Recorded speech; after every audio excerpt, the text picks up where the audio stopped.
Chant 9, chapitre 16. Sri Parasuram anéantit les kshatriyas du monde.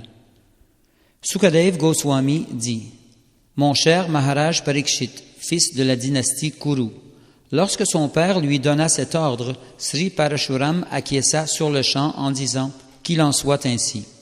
Et pendant une année entière, il visita les lieux saints. Puis il revint à la demeure de son père.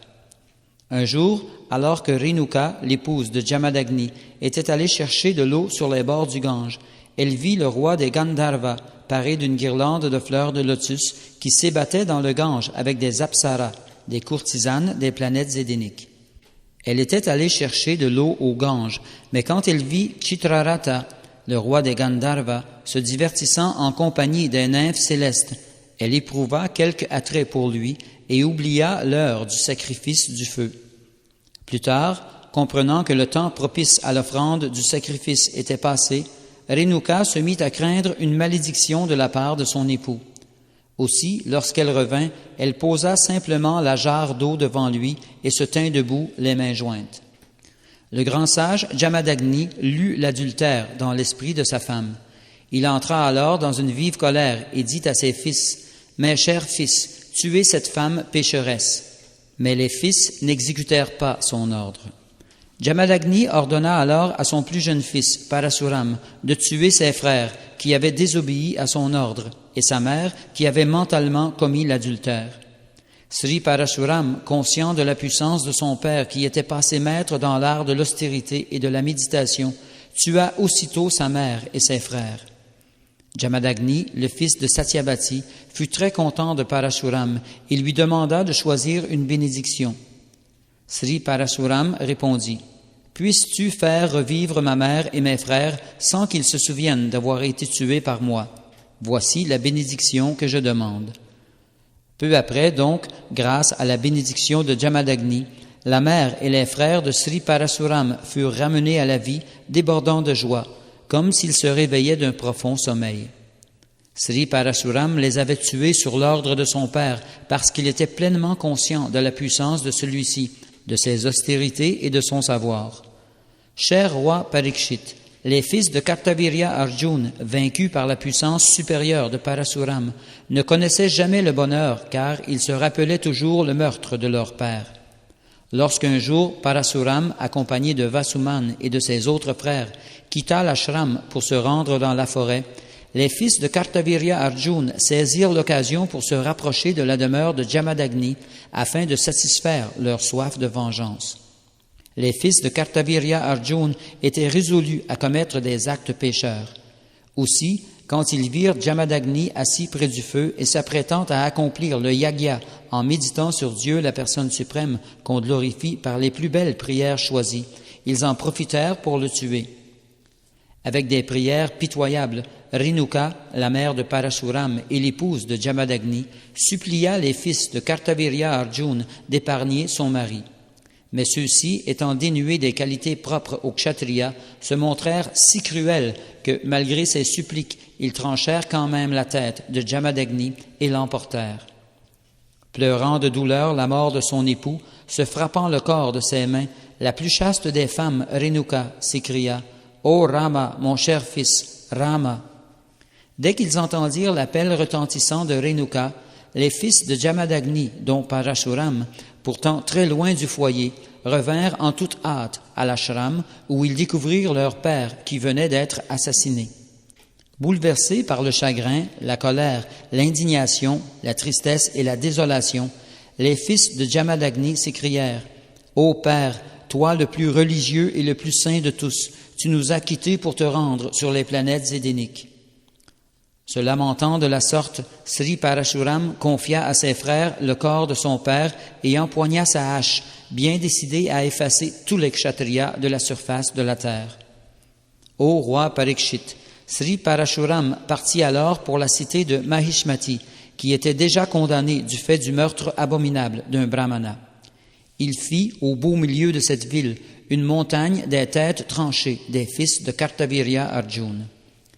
Du sang des fils de Kartavirya Arjuna, Sri Parashuram fit une effroyable rivière inspirant la terreur chez les rois qui ne respectaient pas la culture brahmanique. Comme les kshatriyas, les hommes à la tête du gouvernement, s'adonnaient à des activités pécheresses, Sri Parashuram les élimina tous de la surface de la terre à 21 reprises, sous prétexte de venger le meurtre de son père. Il forma ainsi 9 lacs remplis de leur sang à Samanta Panchaka. Puis, après avoir replacé la tête de son père sur son corps, Parashuram le déposa sur de l'herbe kusha. Par l'offrande de sacrifice, il se mit à adorer Sri Vasudeva, l'âme suprême omniprésente, sise dans le cœur de tous les devas et de tous les êtres vivants. Au terme du sacrifice, Sri Parashuram fit présent de la direction de l'est au prêtre Hota, du sud au prêtre Brahma, de l'ouest à Ladvaryu, du nord à l'Udgata, et des 4 directions intermédiaires, nord-est, sud-est, nord-ouest et sud-ouest, aux autres prêtres. Il fit don de la partie centrale à Kashyapa et du lieu appelé Aryavarta à Lupadrashta. Puis il répartit ce qu'il restait parmi les Sadasyas, les prêtres assistants. Peu après, comme il avait achevé les cérémonies rituelles du sacrifice, Sri Parashuram procéda aux ablutions appelées Avabrita Snana. Debout sur la berge de la grande rivière Sarasvati, purifié de tout péché, Sri Parashuram ressemblait alors au soleil dans un ciel clair et sans nuages. C'est ainsi que Jamadagni, vénéré par Sri Parashuram, revint à la vie doté de toute sa mémoire et devint l'un des 7 sages dans le groupe des 7 étoiles. Cher roi Parikshit, lors du prochain Manvantara, le Seigneur suprême aux yeux pareils au lotus, Sri Parashuram, fils de Jamadagni, sera un grand précepteur de la connaissance védique. Il sera, en d'autres termes, l'un des 7 sages. Sri Parashuram vit encore aujourd'hui comme un intelligent brahmana dans le pays montagneux de Mahendra. Parfaitement satisfait, ayant renoncé à toutes les armes du kshatriya, il fait toujours l'objet de l'adoration des êtres célestes, tels les Siddhas, les Charana et les Gandharvas, qui lui adressent des prières louant son caractère et ses activités très nobles. C'est ainsi que l'âme suprême, Dieu en personne, le Maître absolu, descendit sous la forme d'un avatar dans la dynastie de Bhrigu pour soulager l'univers du fardeau que représentaient tous ces rois indésirables en les anéantissant maintes fois. Vishvamitra, le fils de Maharaj Gadi, était aussi puissant que les flammes du feu. De la condition de kshatriya, il parvint à celle de puissant brahmana à force de pénitence et d'austérité. Ô roi Parikshit, Vishvamitra eut 101 fils, et celui du milieu fut nommé Madhuchanda. Tous les autres fils furent alors connus sous le nom de Madhuchanda.